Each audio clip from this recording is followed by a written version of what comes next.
മുമ്പ് നമ്മുടെ നാടിൻ്റെ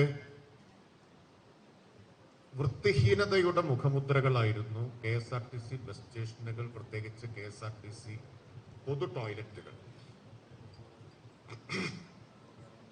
വൃത്തികേടായിട്ടൊരു സ്ഥലം കണ്ടാൽ ആളുകൾ പലരും പറയാ ഇത് KSRTCയുടെ മുദ്രപ്പുര പോലെ ഉണ്ടല്ലോ എന്നാണ്. അതായിരുന്നു സ്ഥിതി. അപ്പോ അത്ര ഈ വൃത്തിഹീനതയുടെ പര്യായമായിട്ടായിരുന്നു അന്ന് കണക്കാക്കിയിരുന്നത്. ഇന്ന് അത്ഭുതകരമായിട്ടൊരു മാറ്റം അതിലുണ്ടാക്കാൻ കഴിയും. KSRTCയുടെ ബസ് സ്റ്റേഷനുകൾ, ശൗചാലയങ്ങൾ, പരിസരം ഇതെല്ലാം എങ്ങനെ മാറി എന്നിവിടെ പ്രസന്റേഷനിൽ നിങ്ങൾ കണ്ടിട്ടുണ്ടാവും.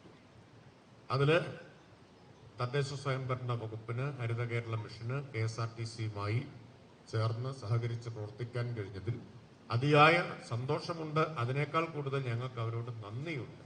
കാരണം ഈ മാലിന്യമുക്ത നവകേരളം എന്ന ക്യാമ്പയിനോട് ഏറ്റവും ചടുലമായി പ്രതികരിക്കുകയും ഏറ്റവും കൂടുതൽ സഹകരിക്കുകയും ചെയ്ത ഒരു വകുപ്പാണ് ഗതാഗത വകുപ്പ് KSRTC.